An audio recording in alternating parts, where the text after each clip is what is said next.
میں ہمیشہ کہتا رہتا ہوں کہ نبی علیہ الصلوۃ والسلام کے بعد کوئی ایسا نہیں جو معصوم ہے، اور کوئی ایسا نہیں کہ اس آنکھیں بند کر کے اس کی بات کو تسلیم کر لیا جائے. یہ صرف نبی علیہ الصلوۃ والسلام، جہاں اختلاف کی کوئی گنجائش نہیں ہے. باقی ہر ایک کے ساتھ اختلاف کی گنجائش ہے، حتیٰ کہ صحابہ کے بھی آپس میں اختلاف تھے یا نہیں تھے.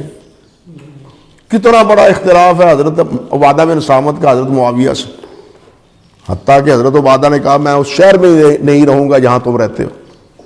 ہے یا نہیں ہے؟ کتنا بڑا مسئلہ تھا. عبداللہ بن عباس سے ایک صحابی نے کہا تھا آؤ موالہ کر لو، پھر متع کے مسئلے پر نہیں چھوڑتے اپنا موقف تھا، آؤ موالہ کر لو. یہاں تک کہ اختلافی مسائل تھے ان کے مابین بھی.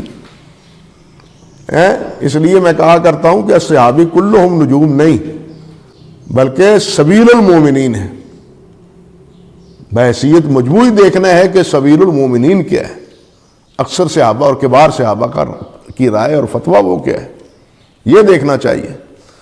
یہ جو ہمارے ہاں ہمارے حضرات کچھ تصوم کرتے ہیں کہ الصحابی کلہم نجوم فبأیہم اقتدیتم اہتدیتم، یہ صحیح ہے. حافظ ابن عبد البر رحمۃ اللہ علیہ نے تمہید میں بڑی عجیب بات کہی. صحابہ کا اختلاف نقل کر کے یہ بات انہوں نے نقل کی ہے کہ کسی صحابی نے یہ نہیں کہا چلو جی تم ہمارے ساتھ اختلاف کرتے ہو، تم بھی نجم ہو میں بھی نجم ہوں، لوگ تمہاری بات مان لیں گے تب بھی ٹھیک ہے، میری مان لیں گے تب بھی ٹھیک ہے. کسی صحابی نے نہیں کہا. صحابی نے بھی ایسا کبھی تصور نہیں دیا.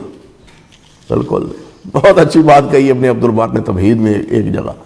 تو خیر بہرحال کہنے کا مقصد یہ تھا میرے بھائی کہ جہاں آپ بیٹھے ہیں جس ٹیبل پر، جس مسند پر اور جس کرسی پر، جس مجلس میں آپ بیٹھے ہیں، آپ آنکھیں بند کر کے پیچھے نہ لگیں، آنکھیں کھول کے.